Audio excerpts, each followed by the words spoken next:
The tributes had not fully run their course. The memorial service was still being replayed on television screens.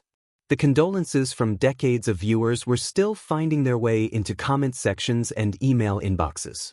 And then, into all of that ongoing mourning, Jonathan and Susie Lamb released two statements, published on their own social media pages, under their own names, without a publicist or a legal team speaking for them, that changed the temperature of this entire story in a single afternoon. What they said deserves to be heard carefully, without someone else's summary standing between you and their actual words. Because this is not the kind of statement that benefits from paraphrase. This is the kind of statement that has to be read in full to be understood properly. And once you read it in that context, once you understand everything that has happened to this family over the past several years, the weight of what they are saying becomes almost impossible to absorb in one sitting. His statement was direct and measured in a way that is remarkable given the circumstances of the man who wrote it. He said, "Learning that his mother's dying wish was for him to return to leadership at Daystar is both healing and deeply confirming." He said the estrangement between them had been one of the most painful seasons of his life. He said knowing her heart had moved toward restoration in those final weeks brought him a peace he was not expecting to feel so soon. He acknowledged that her wish aligns with what his father communicated to the family and to the board in his own succession plan, that both of his parents, in their final days, pointed in the same direction. He was careful to say that the most important element was not the title or the institutional succession, but the calling itself, something he said God planted in him when he was a child, something his parents recognized and confirmed, something he never walked away from even in the hardest moments. Then he extended something that a great many people watching this story did not expect to hear from him. He said that families experience pain, that relationships become strained, but that God is big and His grace is greater than all of it. He said his desire is to honor his parents, to pursue peace wherever peace is possible, and to see Daystar flourish for generations to come. He expressed hope that the board would honor what both his mother and his father had asked for. He described Daystar not as a family possession but as something that belongs to God, carrying a mission both of his parents sacrificed enormously to advance. And he closed his statement with 5 words that, in the context of everything he has been through, carry an almost startling amount of dignity. He said, "I remain ready to serve." Let that settle for a moment. This is a man who was fired from the network his father founded, through a Saturday visit from an armed security officer carrying a termination letter. He was not notified when his mother was dying. He was not called to come and say goodbye, despite living down the road. He learned of her death approximately 10 minutes before Daystar announced it publicly on social media, through a call from a lawyer. He was seated away from the family at the memorial service. He was excluded from the stage. He was not mentioned in the eulogies. His photograph did not appear in the funeral slideshow.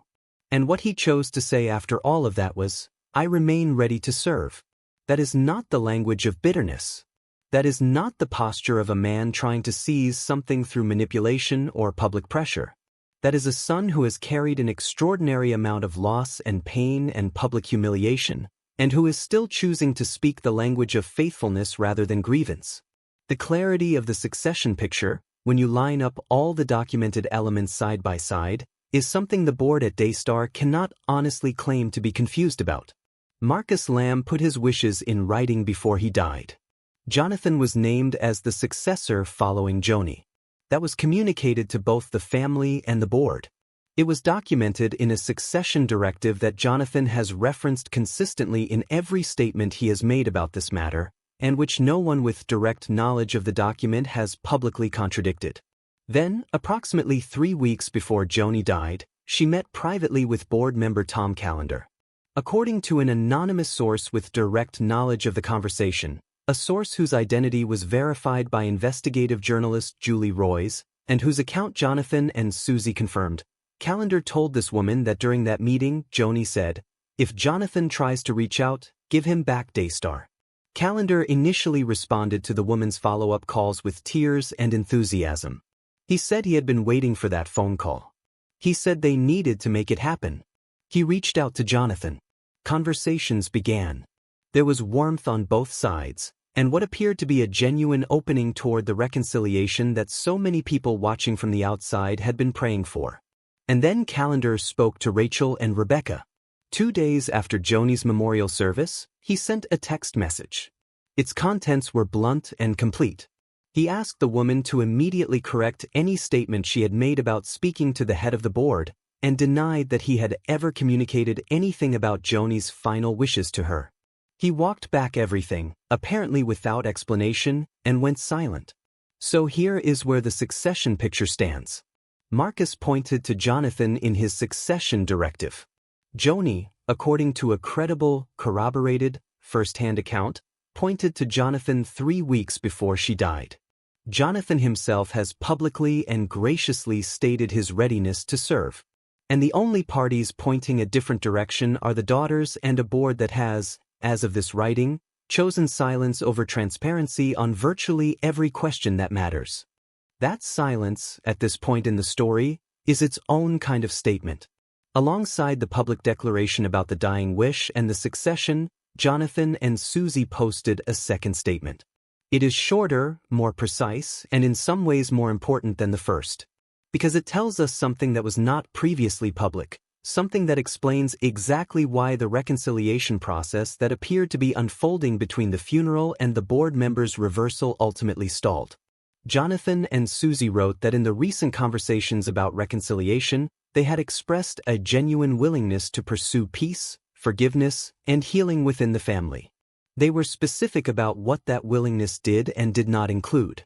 What they were not willing to do, they said, was retract anything regarding their child. They were not willing to make admissions they do not believe to be true as a condition of even having that conversation. They were not willing to treat their child's safety as a negotiating term in a family settlement process. They said their child is protected, heard, and supported. They said any questions involving potential criminal conduct belong with the appropriate authorities, not in family negotiations. They concluded by saying they believe it is possible to seek peace without abandoning deeply held convictions, and possible to pursue forgiveness while allowing legal and investigative processes to take their course. They acknowledged that hurt feelings exist on all sides, and said they have never claimed otherwise. They said they remain willing to extend forgiveness, seek healing, and pursue reconciliation wherever possible. And they stated their hope plainly: truth, justice, healing, and peace for everyone involved. Read those two statements together and a picture emerges that is both clear and deeply important. The reconciliation conversations had progressed to a point where a condition was apparently placed on the table from the other side, directly or indirectly, that required Jonathan and Susie to walk back or retract something involving their daughter. Something connected to what they have consistently described as abuse, and what Colleyville police investigated for years before closing the case in May of 2025 without charges, while noting the case could be reopened if the child ever made a formal outcry. Jonathan and Susie are saying that when that condition appeared, when their child's protection was being treated as a price for admission to reconciliation, they refused it, immediately and without apology. And they are saying it publicly, clearly, and under their own names, with the language of people who understand both the legal weight and the moral weight of what they are describing. The language they used is deliberate. They said potential criminal conduct.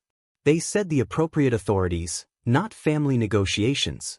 Those are not casual phrases.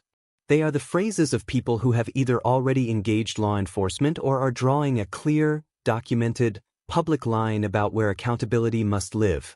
And it is not inside a private family arrangement negotiated as the price of restored institutional standing. The body of Christ has watched this pattern before, and it is worth naming it clearly. It happens when institutions under pressure use the language of forgiveness and reconciliation not to produce genuine healing but to suppress accountability. It happens when the people who have been harmed are told that the path to restoration runs through silence, that they must retract, soften, or abandon what they know to be true in order to be welcomed back into the room. Jonathan and Susie have not escalated this moment. They have not used it to inflame. They have not made accusations they did not already publicly make before Joni died. They have not done anything in these statements except extend peace with one hand and hold the line on their child's protection with the other. They have been precise. They have been measured. And they have been honest about the fact that those two things, peace and accountability, are not in conflict. They are both required. You do not have to choose between seeking forgiveness and refusing to let harm be erased. Those can and must exist together. What they have refused is a false version of reconciliation. The kind where you get the relationship back but have to hand over the truth to get it. Every piece of documented evidence in this story now points in the same direction. Marcus Lamb's succession directive identified Jonathan. Joni Lamb's reported dying conversation with Tom Callender pointed to Jonathan. Jonathan himself has stood up publicly, in his own words, and said he is ready to serve. He has done it graciously. He has done it without attacking the board, without threatening legal action, without making demands. He has simply said, "Both of my parents, in their final days, asked for this. I'm here. I am willing. I remain ready." What has the board said in response? Nothing public. What have Rachel and Rebecca said about the reconciliation question? Nothing public. What has Tom Callender said, beyond the text that denied the conversation with Joni ever occurred? Nothing public. That silence, sustained in the face of documented evidence and a public, gracious appeal from the man both founders appear to have named, is no longer a neutral position. It is a choice.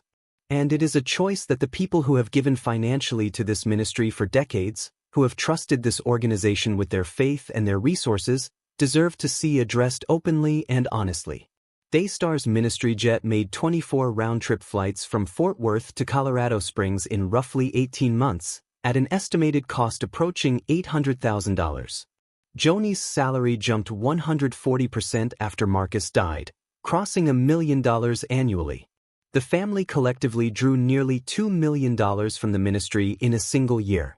A $100,000 honeymoon was charged to the ministry credit card and gifted to Joni by the board rather than repaid until public scrutiny forced the issue. Doug Weiss began collecting a six-figure consultant salary from the ministry the moment he married its president. These are not rumors. They are documented in internal ministry records, expense reports, and investigative reporting that withstood challenge and remained in print.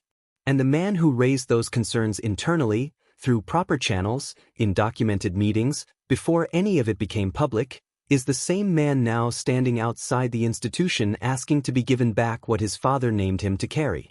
The board's silence is not neutral. The daughter's silence on the reconciliation question is not neutral. In a story this public, about a ministry this visible, affecting viewers this numerous and donors this generous, silence is always a position. It is simply a position that does not have the courage to identify itself as one. Jonathan and Susie Lamb have said their piece. They have said it carefully, honestly, and with a grace that far exceeds what this situation would require from most people. The question now is whether the people holding institutional authority at Daystar will respond with equal honesty, or whether the silence will continue until the legal process in a Fort Worth courthouse forces their hand. One way or another, this story is not finished. And the people who built it will not have the luxury of pretending otherwise for much longer.